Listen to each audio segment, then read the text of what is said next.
ओम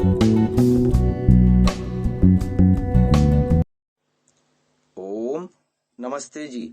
40वीं श्रव्य कणिका उत्कृष्ट शंका समाधान मानव मन को आंदोलित करने वाले लौकिक पारलौकिक प्रश्नों के सटीक उत्तर समाधान करता है स्वामी विवेकानंद जी परिव्राजक। पुस्तक प्रकाशन डॉक्टर राधा वल्लभ चौधरी MBBS जबलपुर द्वारा। पुस्तक प्रकाशन दर्शन योग महाविद्यालय आर्यवन रोजड़ द्वारा।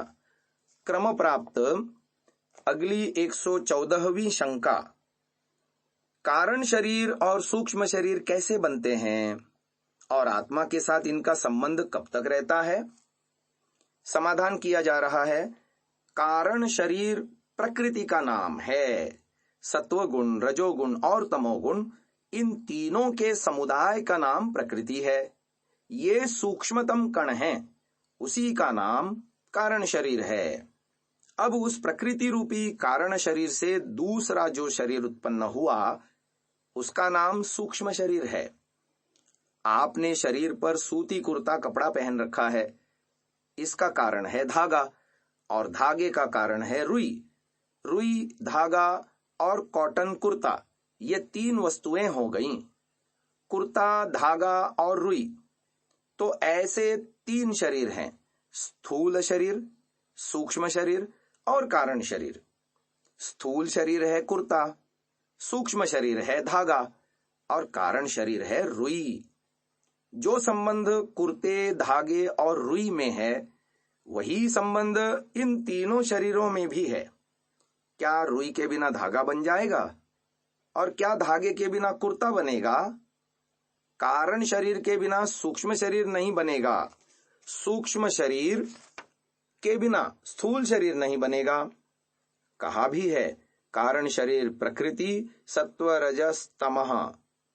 सत्व, रज और तम से 18 चीजें बनी, उसी का नाम है सूक्ष्म शरीर। सृष्टि के आरंभ में जब ईश्वर ने ये सारी दुनिया बनाई तो कारण शरीर प्रकृति से 18 पदार्थ उत्पन्न किए। उनके नाम इस प्रकार हैं: बुद्धि, अहंकार, मन, 5 ज्ञान इंद्रियां, 5 कर्म इंद्रियां, 5 तन्मात्राएं। इन्हीं के समूह का नाम सूक्ष्म शरीर है। ये सारे पदार्थ प्रकृति से बनते हैं। रूप, रस, गंध आदि 5 तन्मात्राओं से आगे 5 महाभूत बनते हैं। जल, वायु, पृथ्वी, अग्नि, आकाश, इन 5 महाभूतों के नाम हैं। इन्हीं 5 पदार्थों का समुदाय ये स्थूल शरीर है जो आपको आंख से दिखता है। वो स्थूल रूप, तो ये इन तीनों का संबंध है। जब तक जीवात्मा पुनर्जन्म धारण करेगा, यानी एक शरीर छोड़ दिया, दूसरा शरीर धारण किया, तो स्थूल शरीर छूट जाएगा। अतः मृत्यु होने पर यह छूट जाएगा। सूक्ष्म शरीर और कारण शरीर ये दोनों जीवात्मा के साथ जुड़े रहेंगे। पुनर्जन्म हुआ, फिर नया स्थूल शरीर मिल जाएगा, फिर अगला शरीर, फिर अगला। जब तक मुक्ति नहीं होगी तब तक सूक्ष्म शरीर और कारण शरीर साथ रहेगा। जब मुक्ति हो जाएगी तब तीनों शरीर छूट जाएंगे। धागा वही रहता है, कुर्ते बदलते रहते हैं। सूक्ष्म शरीर और कारण शरीर तब तक साथ रहेंगे जब तक पुनर्जन्म होता रहेगा। जब मोक्ष हो जाएगा तब तीनों दूर हो जाएंगे। अथवा मोक्ष नहीं हुआ और आ गई प्रलय, तो प्रलय में तीनों शरीर छूट जाएंगे। स्थूल शरीर तो वैसे ही थोड़े थोड़े दिनों में छूटते रहते हैं। तब सूक्ष्म शरीर भी टूट फूट कर नष्ट हो जाएगा और कारण शरीर रूपी प्रकृति बचेगी। सूक्ष्म शरीर वापस टूट फूट कर कारण शरीर के रूप में परिवर्तित हो जाएगी।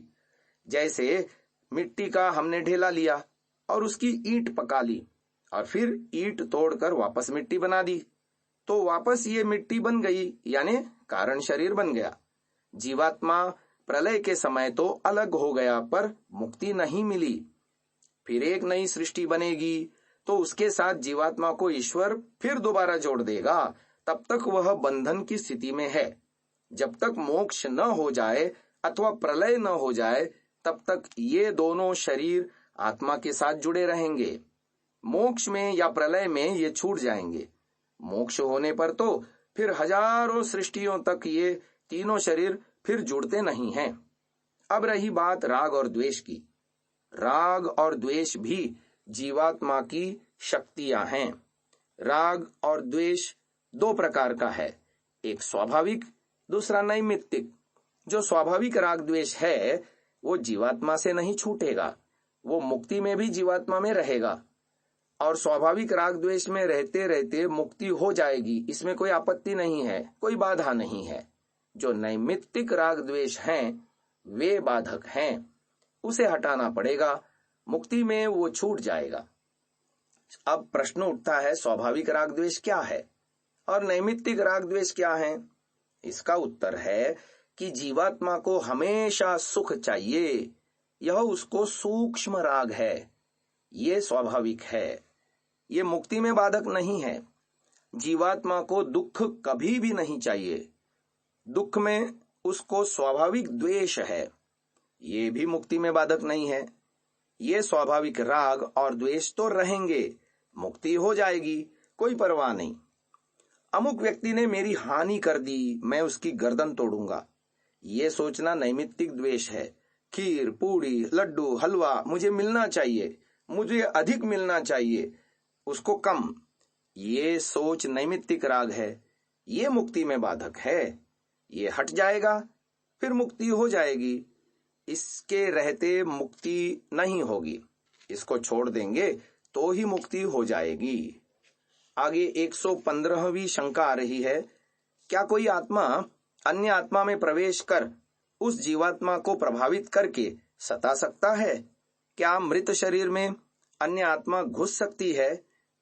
इस शंका का समाधान किया जा रहा है, नहीं, ये भूत प्रेत यानी घोष्ट की मान्यता बिल्कुल गलत है।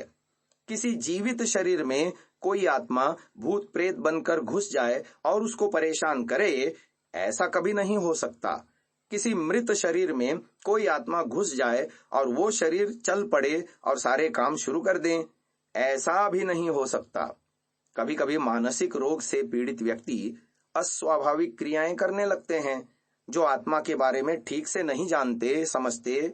वे मानते हैं कि हम में कोई भूत प्रेत घुस गया है, वस्तुतः कोई भूत प्रेत होता ही नहीं और न घुसता, यह केवल भ्रांति की बात है। इस भ्रांति से दूर ही रहिए। भूत प्रेत होता ही नहीं है। जो नहीं मानते उनको कोई नहीं सताता, जो लोग मानते हैं उनको यह सताता है। केवल मन का भूत है, मन की कल्पना है, भ्रम है और कुछ नहीं। यह मानसिक रोग है, इसकी चिकित्सा कराओ। भूत लगना केवल मनोवैज्ञानिक रोग की स्थिति है, जिसमें व्यक्ति रोग से ग्रस्त होकर विक्षिप्त अवस्था में कुछ का कुछ बोलने लगता है। भूत प्रेत उतारने वाले को ओझा कहते हैं, गुजरात में भुआ कहते हैं। ओझा या भुआ उस पर मनोवैज्ञानिक प्रभाव डालते हैं और उसको कहते हैं अब तुम ठीक हो गए, और वो मान भी लेता है कि हाँ अब मैं ठीक हो गया, उसका भूत प्रेत सब निकल गया। भूत प्रेत कुछ नहीं होता, इसलिए इसके चक्कर में नहीं आना। मैं पिछले 20 वर्षों से यह चैलेंज करता आ रहा हूं, अगर कोई भूत प्रेत उतारने या डालने वाला व्यक्ति यह दावा करता है कि मैं भूत प्रेत डाल सकता हूं, निकाल भी सकता हूं, तो मेरे शरीर में एक भूत प्रेत डाल दो भाई, और जो नुकसान होगा वो मेरा, इसके ऊपर कोई आपत्ति नहीं। कोर्ट में चलेंगे, मजिस्ट्रेट साहब के सामने कॉन्ट्रैक्ट साइन करेंगे, 2 गवाह उनके, 2 गवाह हमारे, चाहो तो प्रयोग कर लो। अगर मेरे शरीर में भूत डाल दे तो ₹1,00,000 इनाम, और अगर नहीं डाल सका तो 5 लाख रुपए जुर्माना भरो। 1 वे ट्रैफिक नहीं चलेगा। 20 साल हो गए मुझे इस चैलेंज को करते हुए, अब तक तो मेरे सामने कोई नहीं आया है जो भूत प्रेत डाल दे, इसलिए व्यर्थ की बातें हैं, इनको छोड़ दीजिए। जैसे एक आत्मा शरीरधारी है, वो अपनी आत्मा दूसरे शरीर में प्रविष्ट करा दे, यह संभव नहीं। सवाल है कि एक शरीरधारी जीवात्मा दूसरे जीवित शरीर में अपनी आत्मा को डालेगा कि मृत शरीर में? मृत शरीर में डालेगा ना, जीवित में तो नहीं डालेगा। चलो एक बात तो कैंसिल हुई, वो जीवित शरीर में नहीं घुसेगा, अब मृत शरीर में डाले तो इनमें कौन सी समझदारी है? मृत शरीर तो पहले से ही सड़ गल जाएगा। आप कहो कि सड़ा गला नहीं है, अभी अभी बिल्कुल ताजा मरा है। बेचारे को ढूंढना पड़ेगा ताकि कोई ताजा मरा हुआ शरीर मिले तो वह अपनी आत्मा को उसमें डाले। उसमें डालने से उसको क्या लाभ है? कोई लाभ नहीं। और इतनी क्षमता भी नहीं है कि वह अपनी आत्मा मृत शरीर में से निकाल कर वापस अपने शरीर में डाल सके। अगर वो योगी अपनी आत्मा को निकाल कर उस मृत शरीर में डालेगा तो उसका अपना शरीर तो मर ही जाएगा, और एक बार निकल गया तो वापस आने की कला उसको आती नहीं। यह परकाया प्रवेश आदि की बातें सब कहानियां हैं, इनमें विश्वास नहीं करना चाहिए, न इससे कोई लाभ है। ऐसी इतिहास में पता नहीं कितनी कहानियां आती हैं। भूत प्रेत की कहानियों की कमी नहीं है। टेलीविजन में भी बहुत से हॉरर सीरियल भूत प्रेतों के आते हैं, वो सब झूठ बात है। संसार में सच्चा झूठा दोनों चलता है। आज की इस चर्चा को यहीं विराम देते हैं। ओम।